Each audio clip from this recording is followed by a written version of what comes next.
they were working on, then we probably should just let them die. I'm exaggerating a little bit of what actually Malthus said, but this is how Malthus is often interpreted.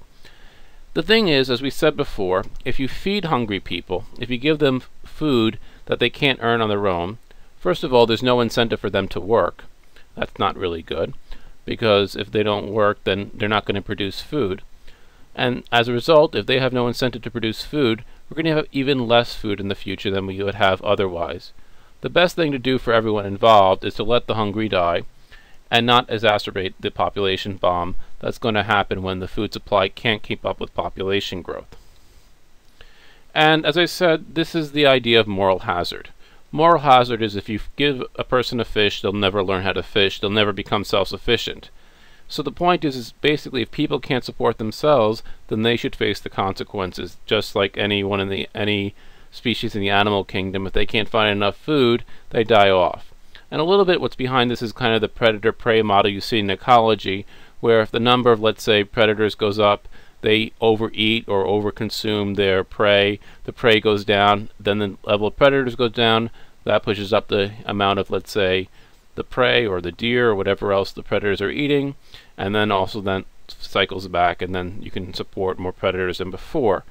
But the point is that you need to keep the system in balance. If you try to feed people who can't get food themselves, okay, you're going to increase the population. This is why they tell you don't feed the animals. If you feed the animals, they're not going to go get food themselves. They're going to follow you home and expect you to feed them. And Malthus basically extended this argument to humans and human societies. So as I said, keeping people alive is going to increase the gap between population and food. And if we do this, we're going to have just a worse crisis than we would have otherwise if we just let things go.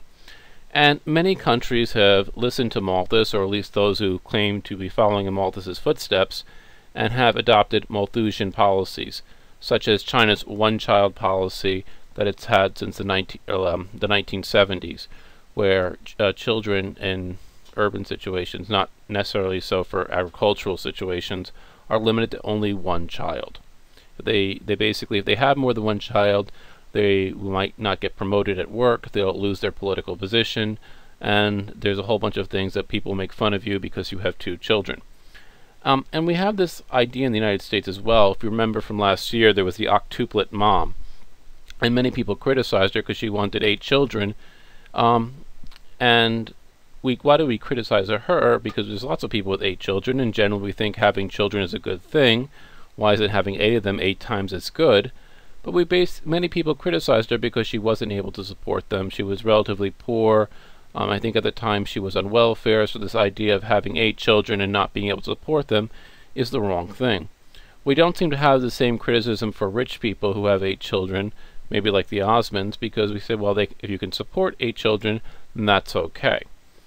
But we do have this idea that if you can't support yourself, then you shouldn't be having these children, because either you're going to exacerbate the problem for society, or at least you're going to raise these children in an insufficient way.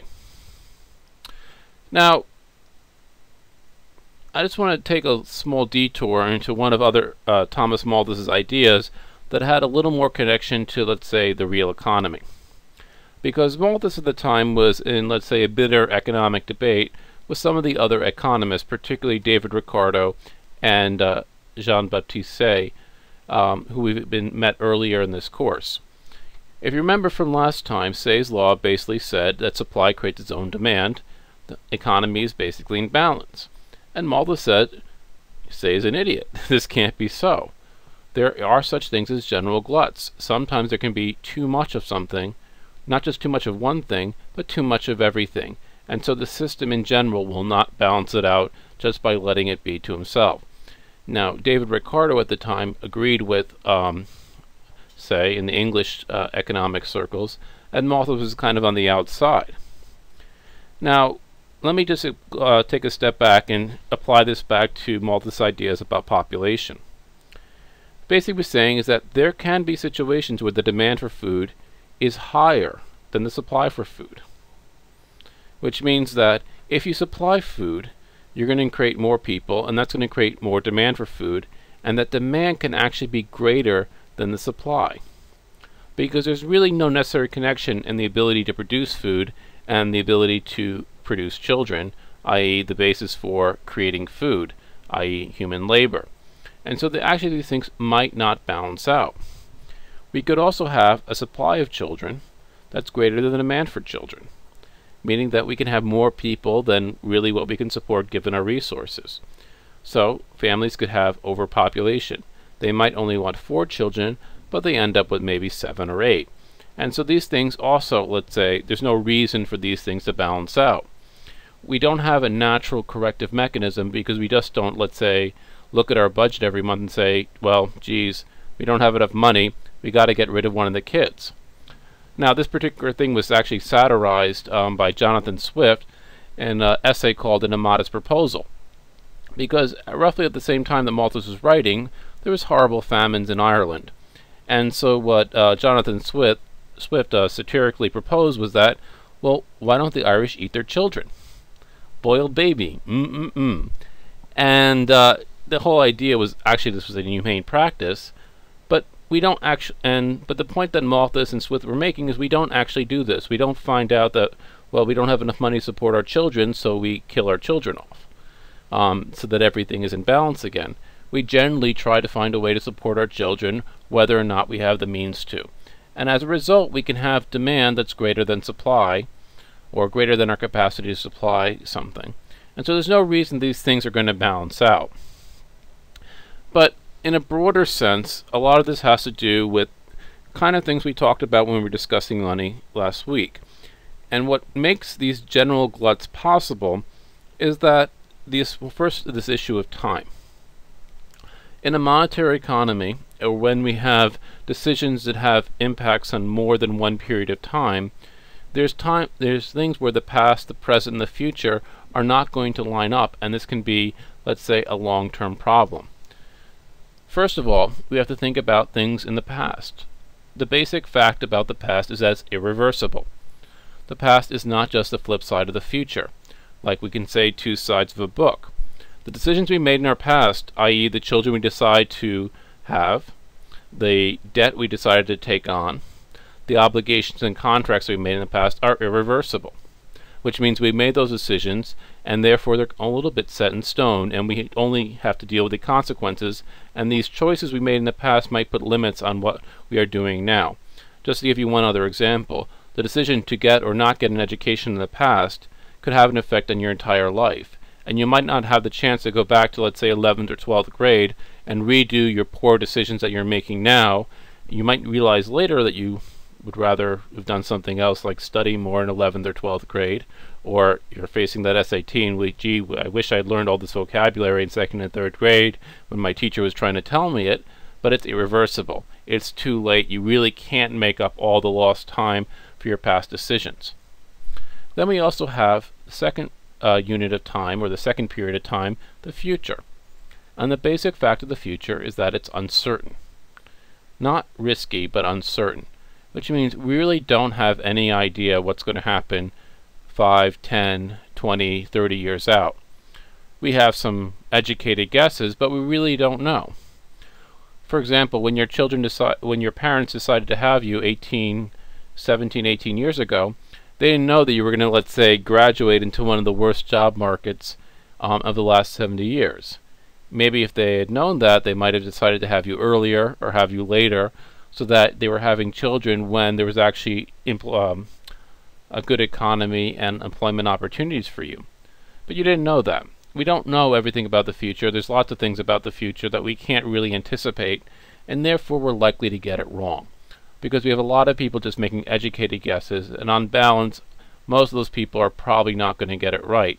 Because it's not just in the sense of guessing that what number am I holding behind my back, is it 1 or 2, and you know the chances are 50% that it's 1 and 50% that it's 2. There's literally an infinite number of possibilities in the future.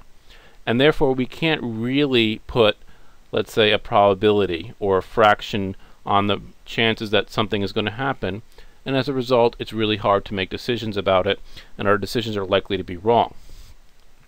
But in the present we have to make decisions.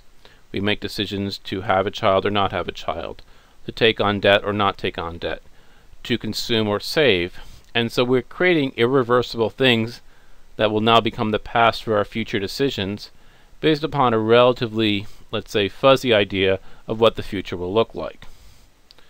Now, the second part to this is that we have this thing, if we only have the present, if we have no way really to connect our present choices to past or future decisions, then this doesn't really matter. But money connects these things together. Because when you save money, you're basically saying, I prefer to have things in the future relative to the present. Or the future is more important than the present. So rather than spend that money now, I'd rather spend it, let's say, 5, 10, 15 years down the road. And when you consume things, you're basically saying the present is more important than the future. I'd rather have that slice of pizza today than have the slice of pizza next week. And so money kind of lets you shift the balance between purchasing power that you have today and purchasing power you want to reserve or kind of put on hold to tomorrow. Now, I said the problem with this is that where does the demand come for things we have today? So when we have a present glut of commodities, i.e. the supply of things that people want to sell today, iPods, flat screen TVs, DVDs, education, that supply can be more than the demand today, because some of our demand might be basically shuttled off to the future through the medium of money. And therefore we can have things like depressions. Depressions where the supply of products, things that people want to sell, is greater than the demand. Which means that some people are going to be out of work because what they want to sell, there's actually no market for, because that market has been either moved off to the past through the taking on debt we had in the past, or being shifted to the future in the form of savings. And therefore we can have shortages of money, a shortage of money and shortage of financial assets. That the actual commodities don't equal, the commodities wanting to be bought don't equal the commodities wanting to be sold, as Say's law would predict. In fact, we have a shortage. Demand can be less than supply. You could also have demand greater than supply. And this is basically one way to think of inflation and unemployment. We have unemployed resources. And as later economists like Malthus and Say would later recant his earlier views, and later John Stuart Mill would say, what's happening here is a shortage of money. We need more money to, let's say, increase the demand for today. Because if I create more money now, I'm reducing your purchasing power. You better spend the money today because your money tomorrow is not going to be worth as much. And that kind of, let's say, moves our purchasing decisions from the future closer to the present, trying to get rid of this glut of commodities that we might have. And this is why governments try to, in a sense, create inflation, print money, create more demand to, let's say, counter economic downturns. In fact, what Mill said is that when you have a glut of commodities, when you have a glut of things, the shortage is coming from people moving, let's say, their purchasing power to the future. And you need to bring it to the present. And the way to do that is to create more demand now by issuing more money or more safe financial assets. Now, once again, let's return to population, because children are a little bit like this. We produce children today. We consume children in the future, which means your parents might, let's say, conceive you 18, 20 years ago, but what's happening is they can consume you over the course of their lifetime. Either consume you as a extra productive asset bringing income into the household, or consume you as